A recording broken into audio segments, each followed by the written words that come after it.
जय हिंद, नमस्कार, राधे राधे। कैसे हैं आप लोग? मैं आशा करता हूं कि आप लोग स्वस्थ होंगे, मस्त होंगे, तंदुरुस्त होंगे और अपने अपने तैयारी में व्यस्त होंगे। तो दोस्तों, एक बार मैं फिर आप लोगों के बीच हाजिर हूं सीआरपीएफ ट्रेड्समैन के कुछ क्वेश्चन के साथ। तो आज की वीडियो में हम वीवीआई क्वेश्चन देखने वाले हैं। यदि आप भी सीआरपीएफ की तैयारी करते हैं और चाहते हैं कि देश की सेवा करूँ, तो इस वीडियो को बिल्कुल स्किप मत कीजिएगा, वीडियो को लास्ट तक बने रहिएगा। यदि आप हमारे चैनल पर पहली बार आए हैं तो हमारे चैनल को सब्सक्राइब करके बेल आइकन प्रेस कर लीजिए, क्योंकि इस तरह की वीडियो हम इसी चैनल पर रोज अपलोड करते हैं। यदि आपका भी जीके जीएस में प्रैक्टिस के दौरान अगर 7-8 नंबर आते हैं तो इस सेट को लगाने के बाद आपके नंबर इंक्रीज हो जाएंगे और आप 20+ को स्कोर कर पाएंगे। तो चलिए दोस्तों, वीडियो को स्टार्ट करते हैं और देखते हैं आज का पहला क्वेश्चन। आज का पहला क्वेश्चन दिया गया है कि डीआरडीओ का वर्तमान अध्यक्ष कौन है। तो डीआरडीओ का वर्तमान अध्यक्ष सबीर बी कामत। कौन है? समीर बी कामत है। तो आपको याद रखना है। आपसे ये भी क्वेश्चन पूछ लेगा कि वर्तमान में भारत का सीडीएस कौन है। तो वर्तमान में भारत का सीडीएस है आपका मनोज पांडे। कौन है? मनोज पांडे हैं। और आपसे पूछ लेगा कि भारत के प्रथम सीडीएस कौन थे। तो जनरल बिपिन रावत। कौन थे? जनरल बिपिन रावत थे। तो आपको याद रखना है। आपसे यह भी क्वेश्चन पूछ लेगा कि वर्तमान में आरबीआई का गवर्नर कौन है। तो वर्तमान में आरबीआई का गवर्नर है शक्तिकांत दास। कौन है? शक्तिकांत दास है। और नंबर की बात करूँ तो ये 25वें नंबर के हैं। तो आपको याद रखना है। आपसे ये भी क्वेश्चन पूछ लेगा कि वर्तमान में भारत के महान्यायवादी कौन है। तो वर्तमान में भारत के महान्यायवादी यानी कि अटॉर्नी जनरल आपके आर.के. वेंकटरमणी है। कौन है? आर.के. वेंकटरमणी है। और हमारे संविधान में अटॉर्नी जनरल का वर्णन किस अनुच्छेद में किया गया है। तो अनुच्छेद 76 में किया गया है। तो आपको याद रखना है।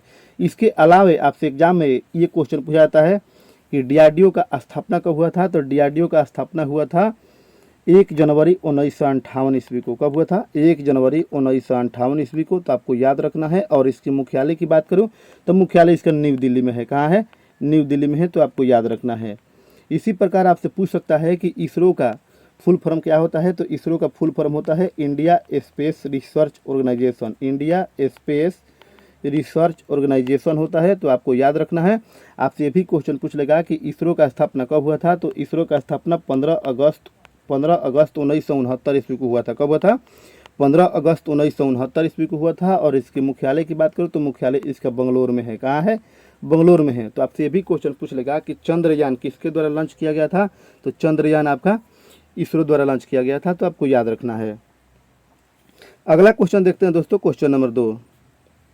क्वेश्चन नंबर 2 कह रहा है कि व्हीलर द्वीप का नाम बदलकर क्या रखा गया है। तो व्हीलर द्वीप का नाम बदलकर आपका एपीजे अब्दुल कलाम द्वीप रखा गया है। क्या रखा गया है? एपीजे अब्दुल कलाम द्वीप रखा गया है। तो आपको याद रखना है। आपसे ये भी क्वेश्चन पूछ लेगा कि विंग्स ऑफ फायर का लेखक कौन है। तो विंग्स ऑफ फायर का लेखक एपीजे अब्दुल कलाम है। कौन है? एपीजे अब्दुल कलाम है। एपीजे अब्दुल कलाम भारत के प्रेसिडेंट रह चुके हैं। तो आपको याद रखना है। इसी में आपसे अगर क्वेश्चन पूछ ले कि उड़ीसा की राजधानी कहाँ है। तो उड़ीसा की राजधानी आपकी भुवनेश्वर है। कहाँ है? भुवनेश्वर है। आपको याद रखना है। और वर्तमान सीएम कौन है। तो वर्तमान सीएम आपके जो है नवीन पटनायक है। कौन है? नवीन पटनायक है। आपको याद रखना है। आपसे ये भी क्वेश्चन पूछ लेगा कि कोणार्क का सूर्य मंदिर कहाँ स्थित है। तो आपके उड़ीसा में स्थित है। कहाँ स्थित है? उड़ीसा में स्थित है। तो आपको याद रखना है। और आपसे ये भी क्वेश्चन पूछ ले कि बिरसा मुंडा हॉकी स्टेडियम कहाँ स्थित है। तो राउरकेला उड़ीसा में है। कहाँ है?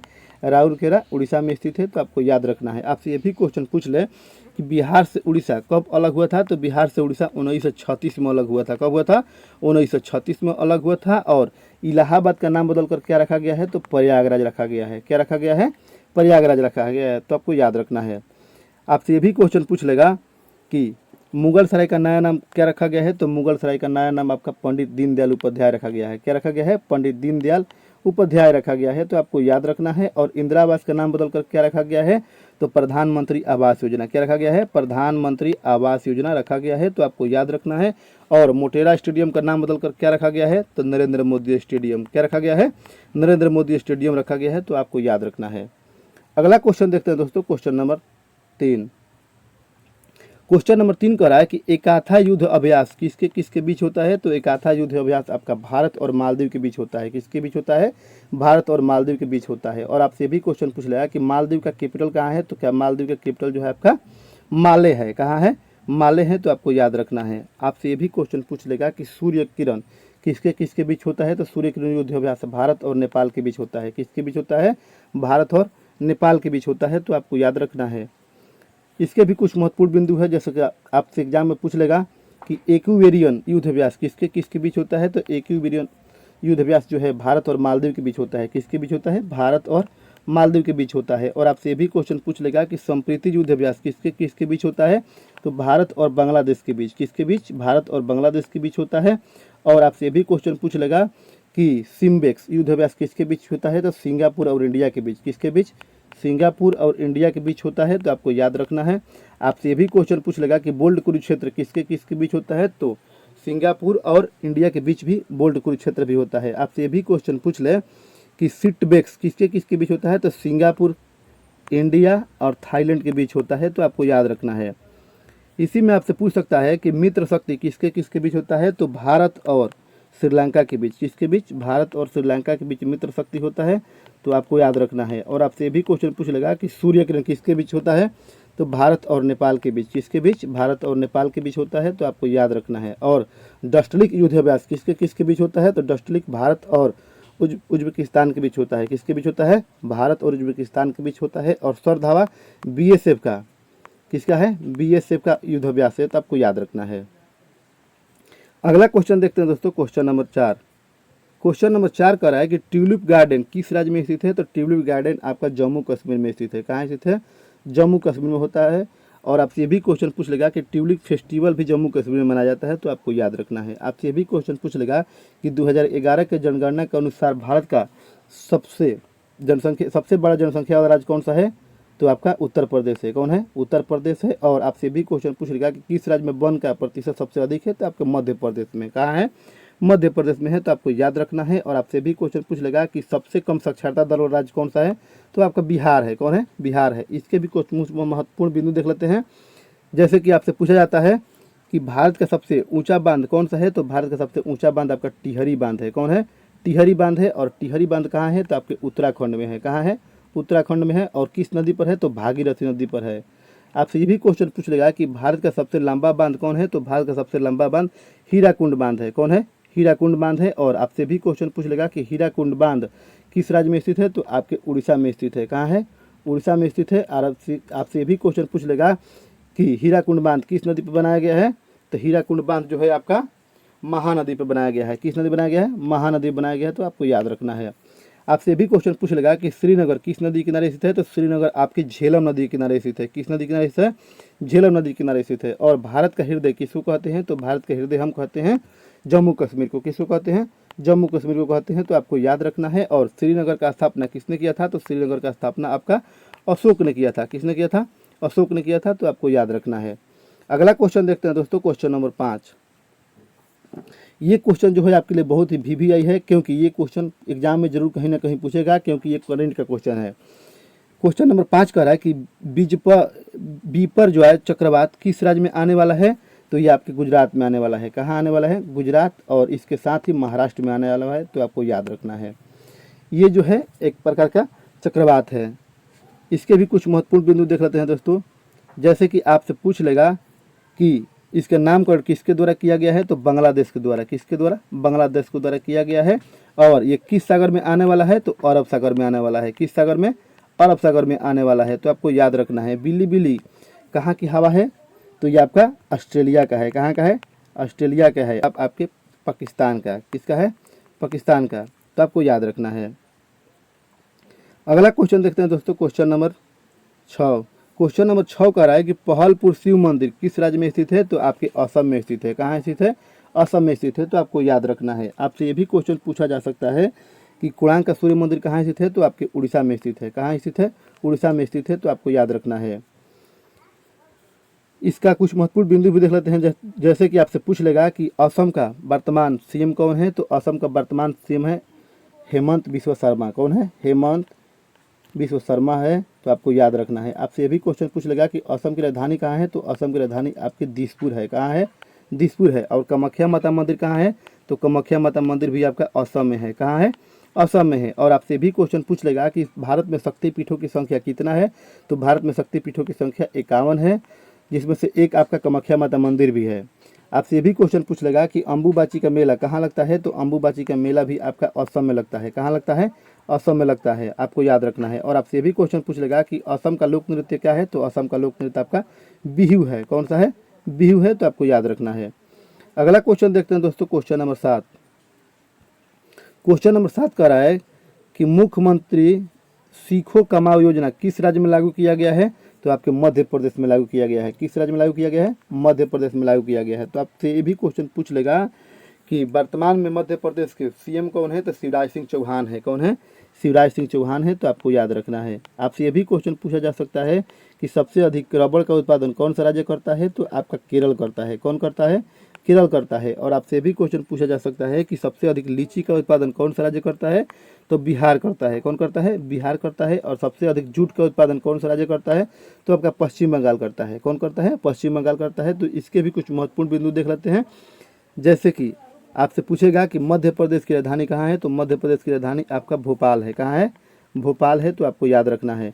आपसे ये भी क्वेश्चन पूछ लेगा कि वर्तमान में इसका सीएम कौन है? तो शिवराज सिंह चौहान है। कौन है? शिवराज सिंह चौहान है। और मध्य प्रदेश को हम मामा की नगरी बोलते हैं। और आपसे भी क्वेश्चन पूछ लेगा कि सबसे अधिक टीक यानी कि सागवान का उत्पादन कौन सा राज्य करता है? तो आपका मध्य प्रदेश करता है। कौन करता है? मध्य प्रदेश करता है। और सबसे अधिक वन कहाँ पाया जाता है? तो आपके मध्य प्रदेश में पाया जाता है। आपसे ये भी क्वेश्चन पूछ लेगा कि सबसे अधिक टाइगर किस राज्य में है? तो आपके मध्य प्रदेश में है। कहाँ है? मध्य प्रदेश में है। और कितने टाइगर है? तो 524 टाइगर है। कितने हैं? 524 टाइगर है। तो आपसे ये भी क्वेश्चन पूछ लेगा कि AI फॉर यूथ किस राज्य द्वारा लॉन्च किया गया है? तो उड़ीसा द्वारा। किसके द्वारा? उड़ीसा द्वारा लॉन्च किया गया है। तो आपको याद रखना है।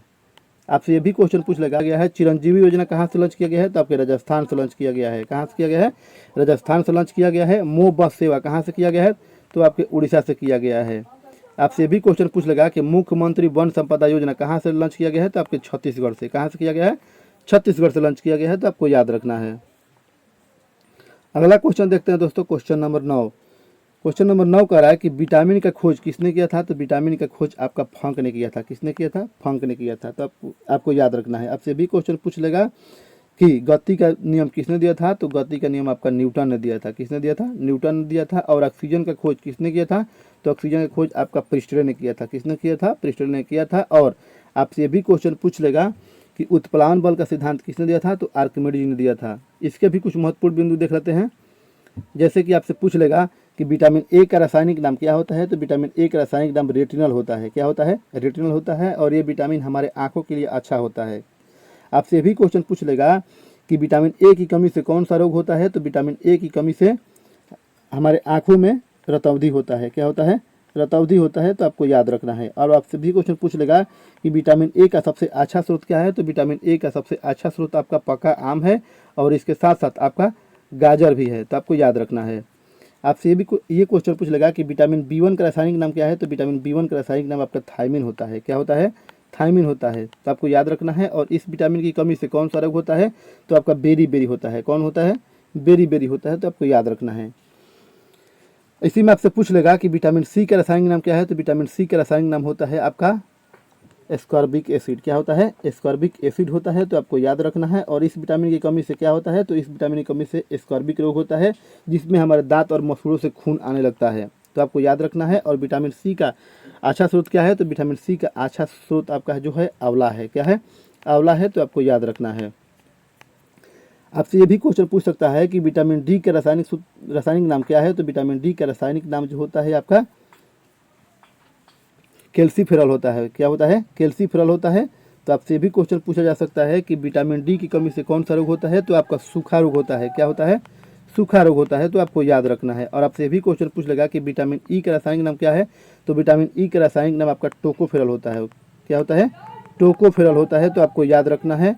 और आपसे भी क्वेश्चन पूछ लेगा कि विटामिन B12 में क्या पाया जाता है? तो विटामिन B12 में साइनोकोबालामिन पाया जाता है। तो आपको याद रखना है। उसी प्रकार पूछ सकता है आपसे कि विटामिन के का रासायनिक नाम क्या है? तो विटामिन के का रासायनिक नाम फिलोक्विनोन होता है। क्या होता है? फिलोक्विनोन होता है। और विटामिन एच का रासायनिक नाम क्या होता है? तो विटामिन एच का रासायनिक नाम बायोटिन होता है। क्या होता है? बायोटिन होता है। तो आपको याद रखना है। तो दोस्तों, मैं आशा करता हूँ कि ये सेशन आपको पसंद आया होगा। सेशन पसंद आए तो वीडियो को लाइक कीजिएगा तथा हमसे जुड़े रहने के लिए हमारे चैनल को सब्सक्राइब करके बेल आइकन प्रेस कर लीजिए, क्योंकि इस तरह की वीडियो हम इसी चैनल पर रोज अपलोड करते हैं। इसके अलावा आप हमें अलग अलग सोशल मीडिया पर भी फॉलो कर सकते हैं। आप हमारे टेलीग्राम चैनल से भी जुड़ सकते हैं। टेलीग्राम चैनल का नाम है ज्ञान बाई देव सर। यहाँ जुड़िए। और इसके बाद इस क्लास का PDF जो है हम इसी चैनल पर प्रोवाइड करते हैं। तो दोस्तों, वीडियो में बने रहने के लिए धन्यवाद।